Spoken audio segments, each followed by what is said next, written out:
My father stood in court, his voice sharp enough to cut skin. He laughed as he told the judge I had wasted my life, that I had never held a real job.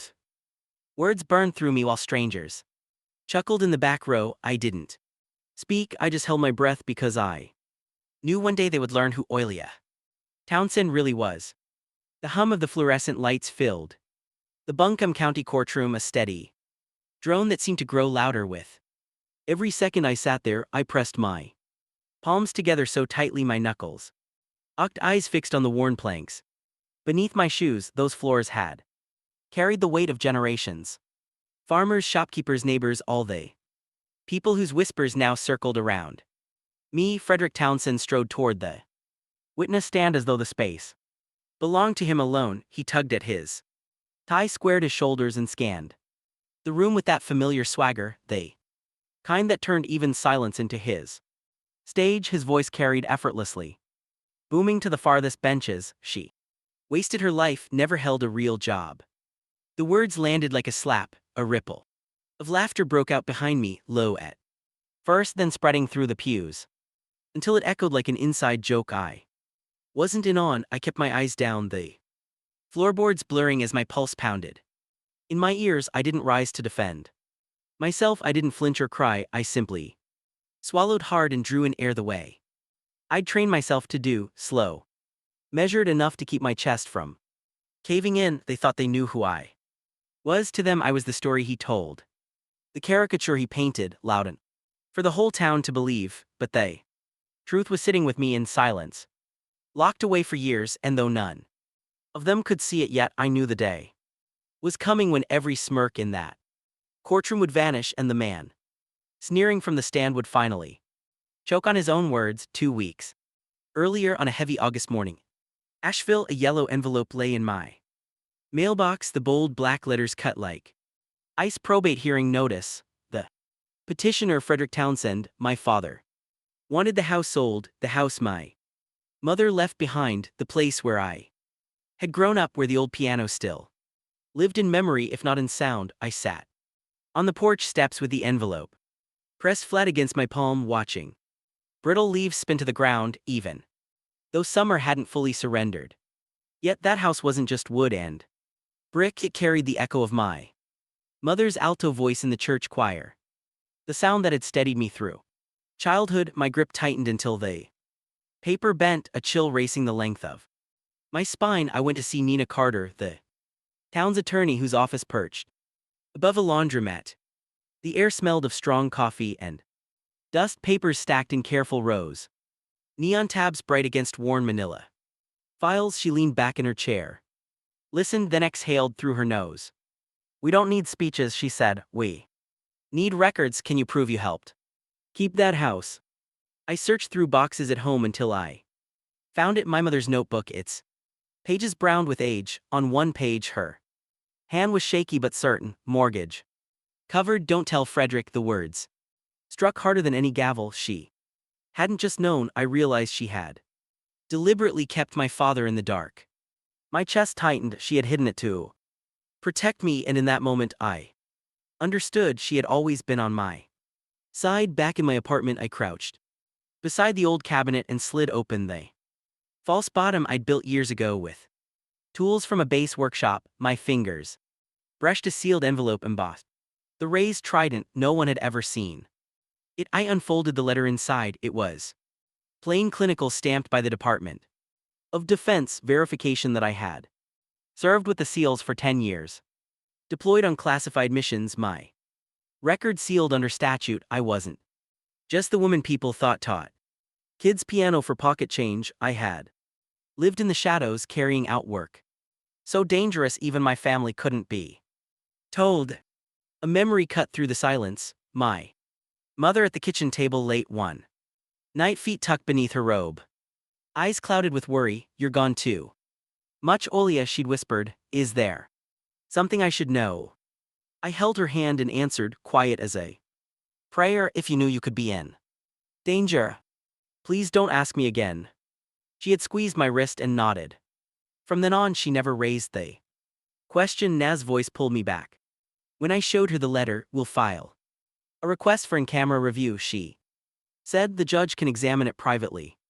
Away from the record, but you need to be ready once the truth steps into daylight. You can't control where it spreads. I nodded, the weight heavy in my chest. I had never feared a battlefield, but the thought of exposing myself here, of standing unmasked in front of the people who thought they already knew me, that was the kind of fear I wasn't sure I could breathe through. Saturday morning, sunlight spilled over the Blue Ridge Mountains, turning they stalls into bright patches of color. I stacked bags of vegetables and set out a few loaves of bread, hoping to make it through without drawing notice. But then my father appeared, his plaid shirt straining at the buttons, belly pressing against the belt as if it were another prop in his performance. He raised his voice the moment he spotted familiar faces. Cole just locked down a real estate deal, real work, real money. Heads turned, nods followed, then his eyes slid toward me, narrowing with that familiar gleam of scorn. And Oilia, she's still tinkering with little kids at the piano just for fun. The laughter broke like a ripple down the row, not loud but sharp enough to sting. My throat tightened and I clutched the strap of my canvas bag until the seams dug into my palm. Through the blur of faces, I caught sight of Gerald, the old veteran who rarely said much. He didn't laugh, he just looked at me with a long, steady gaze before giving the slightest nod, as if he knew something the rest of them didn't. When the market thinned, I packed up, sliding my hand into my bag. I found a folded scrap of paper that hadn't been there before. In rushed handwriting it read, "Don't drag the family into court or you'll regret it." The letters bled into each other, angry and careless. My stomach dropped. Someone didn't just want me quiet, they wanted me gone from the fight before it even began. The county courthouse smelled of old varnish, the air brittle beneath harsh fluorescent lights. I sat beside Nena, my fingers resting on the folder we had prepared. David Quinn, my father's attorney, rose with a practiced smile. His voice was smooth. "Beneath the surface, Your Honor, the respondent has no stable employment, no demonstrable income. The property has been maintained entirely by Mr. Towns, and at his own expense." A low murmur rippled through the benches. I breathed slow, counting in 4 out 6. Nah. Didn't flinch. She slid the folder across the table. Inside were the allotment records, direct transfers from the Department of Defense to the mortgage. The judge flipped through them for a moment, his eyes sparked. Then he gave a nearly imperceptible nod. My father's jaw tightened, color draining from his face as if the ground had shifted beneath him. Quinn tried to recover, his tone defensive. "Now these could be anything. Ambiguous payments, they don't prove meaningful contribution." The judge said nothing but clipped a paper to mark the page. It was small, almost casual, but I felt the shift like a change in current. The tide had turned, even if no one wanted to admit it. That night back home, memory returned unbidden. I was a child again, sitting near the piano as my mother's hands trembled over the keys. "Oh yeah," she whispered, "is someone holding you back?" I shook my head, forcing calm.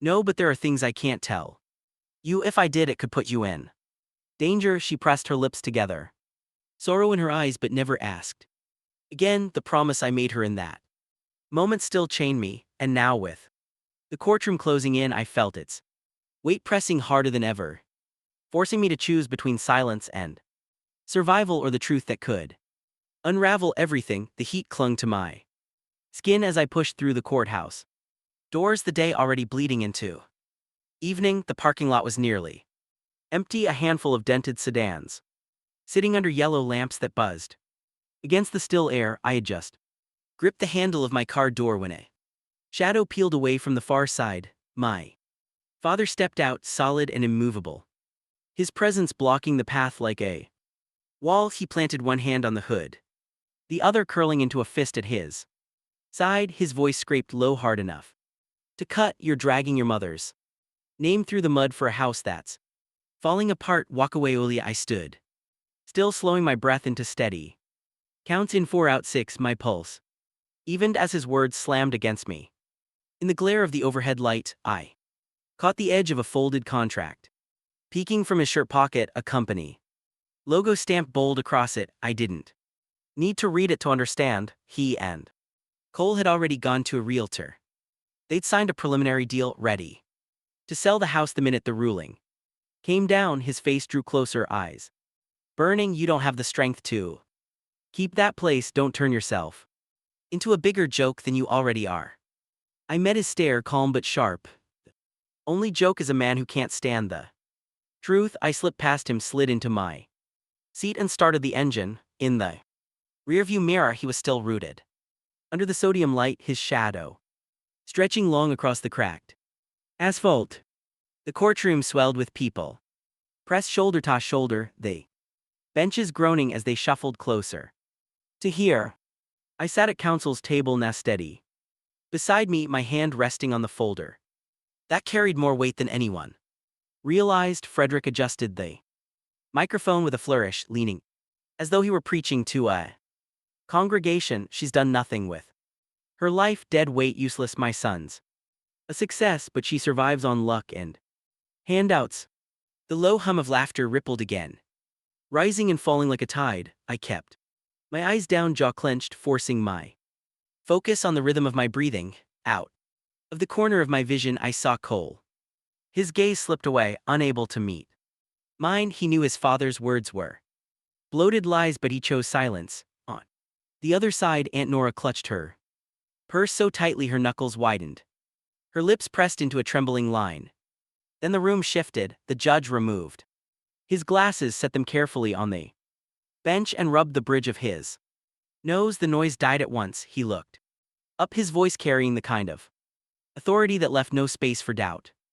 Mr. Townsend, this court has reviewed sealed documentation. Your daughter, Olia Townsend, served in the United States Navy SEALs for 10 years. That verification is confirmed. The collapsed. Aunt Nora's bag thudded against the floor. David Quinn's pen dragged an ugly blot across the page.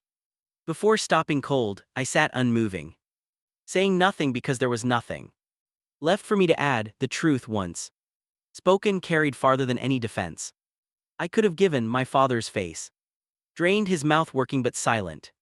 His bravado broken in front of everyone. He had wanted to impress. The courtroom seemed to hold its breath. The walls, the benches, even the ceiling lights, all of it felt suspended in silence, waiting for the weight of words. Judge lowered the file to the desk, his eyes shining through the rim of his glasses with a clarity that pierced the room. Now rose with unhurried grace, smoothing the papers before her. Her voice was even deliberate, each syllable designed to cut through doubt. Your Honor, these are the Department of Defense mortgage allotments transferred directly over the span of 10 years into the account covering the towns and residents. Alongside them, a handwritten note by Margaret Townsend herself, confirming her daughter was the one making these contributions. The clerk carried the stack forward. The faint shuffle of paper echoed louder than footsteps. I kept still, my hands folded in my lap, the cool grain of the wooden bench pressing into my palms. My throat burned with everything I refused to say. The silence cracked when Frederick lunged to his feet, his voice raw, almost ragged. I fixed the roof. I kept the lights on. I did the real work. His words boomed off the plaster walls, but they sounded desperate, stripped of the confidence he usually wore like armor. The judge lifted a hand. His tone was calm, but it held the force of a gavel. All its own. Ordinary maintenance does not replace lawful financial contribution. The evidence before this court is clear. The murmur swelled, then broke apart into silence again, a tide receding all at once. I drew a long breath, filling my lungs until my ribs ached, then let it out slowly. 10 years of secrecy, 10 years of carrying a hidden life, 10 years of listening to lies repeated until even I almost believed them. All of it laid down now, in full view of the town that had never really seen me. Frederick's hands clenched at his sides, his face flushed, words trapped behind his teeth. He looked smaller suddenly, as though the room itself had shrunk him. For years he'd told stories about me as if I were a punchline. Now the story had shifted. Not by my defense, not by a fight, but by facts on paper that couldn't be bent. By his voice, I sat taller, but I didn't gloat. This wasn't triumph, it was release. The air pressed heavy with the realization that my silence had ended. Here, that the truth no longer lived in a drawer in a hidden compartment or in my chest alone. It had been spoken, stamped, recorded. As the judge's pen scratched across the order, I closed my eyes just long enough to feel the weight lifting like a pack finally dropped. After a long march, when I opened them, the courtroom looked the same, but for me everything had changed. When the gavel struck and the hearing adjourned, I walked out beneath the courthouse columns. The afternoon sun spilled across the stone steps, sharp and golden, and the paper in my hand trembled, not from fear but from the strange lightness that came when a burden finally slipped free. The crowd had gathered tight outside, faces I had known all my life pressed together in restless expectation. I stepped forward, my voice steady, carrying over the murmur of voices. My mother, Margaret Townsend, wanted this house to remain a place where music could live. Today I'm establishing the Margaret Townsend Music Scholarship for students in this town who dream of singing the way she once did. Whispers swept through the crowd, then a figure broke away. Gerald, the old veteran who had watched more than he ever spoke. He stood upright despite the weight of years, raised his hand and gave me the crisp salute of a seal. A hush dropped like a stone. For a heartbeat the world held still, and then the sound came. Applause rolling and insistent, the same people who had once laughed now clapping as though they had always known better. From the corner of my eye I saw Frederick push forward, his chest swelling, his hand shot toward the microphone. I have something to say. But before he could seize the moment, the judge appeared at the doorway. No robe, no pretense, just a warning tilt of his head. Mr. Townsend, this is not the place for commentary. Don't make me use the word contempt. My father's hand faltered, then fell limp at his side. I didn't turn to look at him. I lifted the paper high, the words of the scholarship gleaming in the sun. This, I said, is what my mother wanted remembered. It was late, the kind of late when even the cicadas had gone quiet. I sat on my mother's porch, the yellow bulb casting its soft circle across the weathered boards. The wood had long since faded to gray, smoothed by years of footsteps, but under that light it looked alive again, almost golden. The familiar rattle of my father's old pickup broke the stillness. He pulled up slowly, as if unsure he should have come at all. The engine sputtered into silence, and then he stepped out carrying a tin box scarred with rust and flecks of old paint. He climbed the steps, each one groaning, and set the box down on the railing between us. When he pried the lid open, the contents caught the glow medals and ribbons from my grandfather's service in Vietnam, their colors dulled but still proud. The metal gleamed stubbornly against time, shining brighter than I expected. He didn't look at me. His words came quiet, almost fragile. I won't call you useless again. I felt the air settle between us, heavy and charged. My reply was steady, unshaken.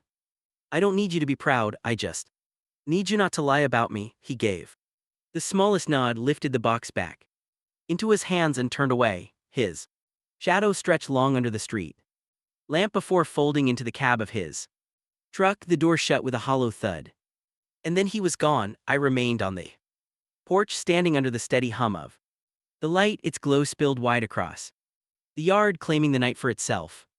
This house, this truth, and my mother's legacy were safe. For the first time in years I inhaled deep, exhaled fully, and felt no weight pressing down, only the quiet mercy of a light left on.